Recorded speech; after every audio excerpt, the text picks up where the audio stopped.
LaExcellence IAS Academy. ಭರವಸೆಯ ಬೆಳಕು. Hello guys, good evening. Today we have amongst us Nagendra Babu Kumar. He secured All India rank 160th today in the just released UPSC CSE 2023 final results. So I would request you all to congratulate Nagendra Babu. And I would like to take this opportunity to congratulate on behalf of the LaExcellence Bangalore family, and also invite him to speak few words to convey a few experiences and also some of the highlights from his preparation journey. I'll hand over this to Nagendra. Thanks everyone. Thanks for coming here, and thanks for all the wishes. And I don't want to talk too much about this, but once I was told that there were some 3 C's which was required regarding UPSC. 1 is confidence, 2 is commitment, 3 is clarity of thought, clarity of concept, any other things. And then apart from that, which you can add is that perseverance and consistency. So with confidence, like what you want to do is, when you have the clarity of that what you are doing, you'll get the confidence. So build it as much as possible. And then apart from that, do practice, which I have not done. That's why I suggest everyone, do practice. And the thing is that you get lonely when you come into this preparation. Like we come out of our comfort zones, our families, and then we get into some rooms where the food will not be that great as we get in our homes. And then our friends circles changes, and then everyone here is competing you. You get lonely. You get alone and lonely. So that's when you try to get distracted from this studies and focus on getting small pleasures. Like someone who is showing some affection towards you, you get distracted there. Someone you want to meet, like you're meeting them again and again. Let's say they're friends. You get distracted there. So avoid all these kind of distractions, at least for 3 years. This UPSC requires. This is what I have learned. But I didn't avoid any of these things. I experienced all these things. And then when I got aware of these things, like this is the things which I want to avoid anta andaga, then I tried to avoid these things. Be it friends, be it small distractions, small pleasures, avella avoid ಮಾಡಿ. Then if you can give at least 1 year, completely 1 year focused attempt kottaga, then at least you can get a good chance of getting a rank. So somewhere you lack motivation also at times. Inner motivation is the best thing that you can have to build your confidence. Apart from that, sometimes externally also, external environment should also push you. Like last year around the same time, March or April, there was a meeting in LaExcellence only. So DV Rao sir, he attended that meeting. He by that time I had given 2 interviews. He called me and he was eager to talk to me that who is this guy who has given 2 interviews. I was feeling like I have done nothing. I'm no one. But still someone is recognizing me anta andaga, that's when the environment pushes you to do something great. Okay, nan 2 interviews kotage they are recognizing me. Why not if I get a good rank, why don't they recognize it better in a better manner? Like ಜಾಸ್ತಿ ಜನ recognize ಮಾಡ್ಬೋದು, respect ಕೊಡ್ಬೋದು. And then that's what you earn from this society. Once you're born, you earn the respect. Respect is not given, you earn it. So ಆ ಥರ DV sir experience, I remembered it today, even today. So that's why I'm sharing it with you.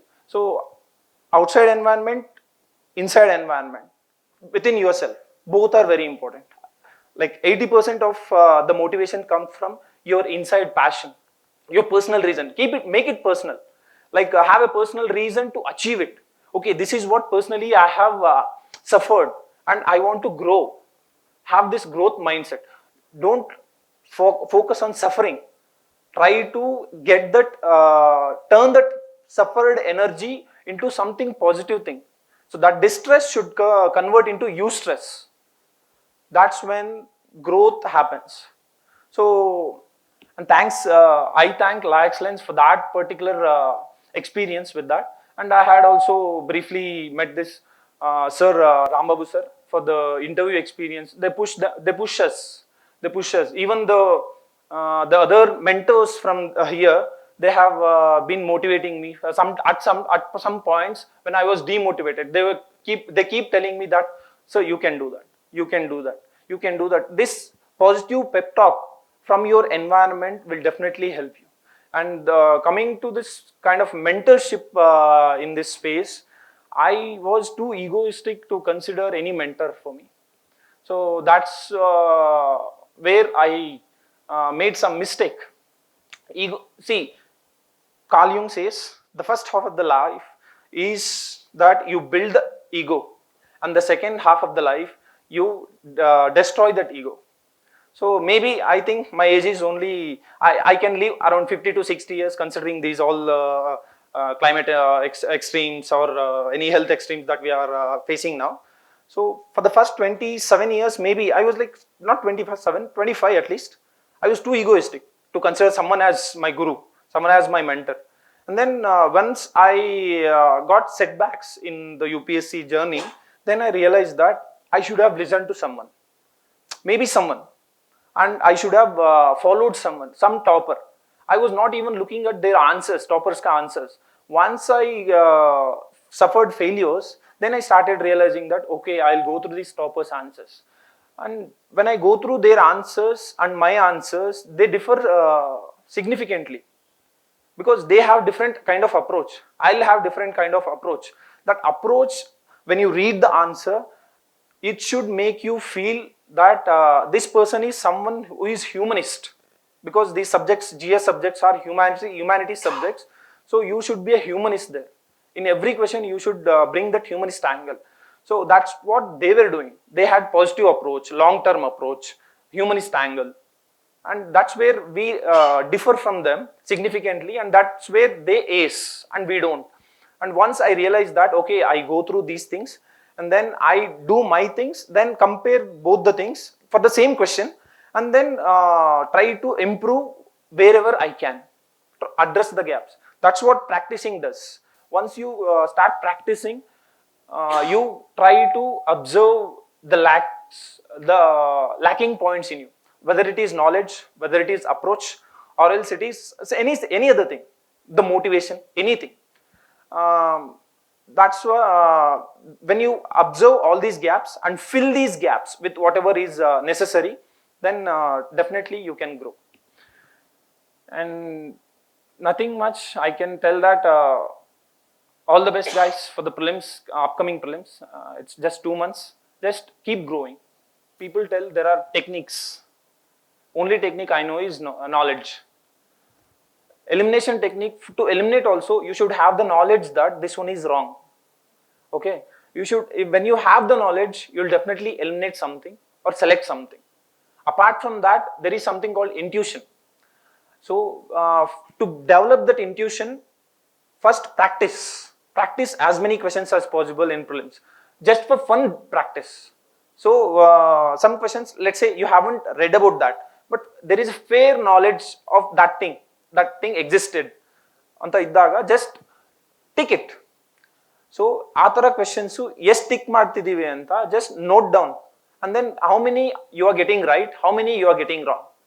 So ಇದನ್ನ, ಈ pattern ನೋಡಿ, is it positive, negative or neutral, ಏನಿದೆ ಅಂತ observe ಮಾಡಿ, then try to improve it further. ಆ intuition ನ, okay, intuition ಅಲ್ಲೂ eliminate ಮಾಡ್ಬೋದು, ಗೊತ್ತಾ, ಇದ್ಯಾಕೋ ಅನ್ನಿಸ್ತಿಲ್ಲ, ಇದ್ಯಾಕೋ ಅನ್ನಿಸ್ತಿದೆ ಅಂತ ಬರುತ್ತೆ. So I am not telling that you will get it right always, but at least out of 10 questions, if you can get 4 questions right, I think it will be positive itself, right? 6 questions wrong ಆದ್ರೂ 2 questions ಇದಾಗುತ್ತೆ, another 2 questions ಏನಿದೆ right ಆಗಿರೋ 4 marks add ಆಗುತ್ತೆ. So knowledge is the only strategy, I think, and approach. Apart from that, practice as much as you can, even prelims as well as mains.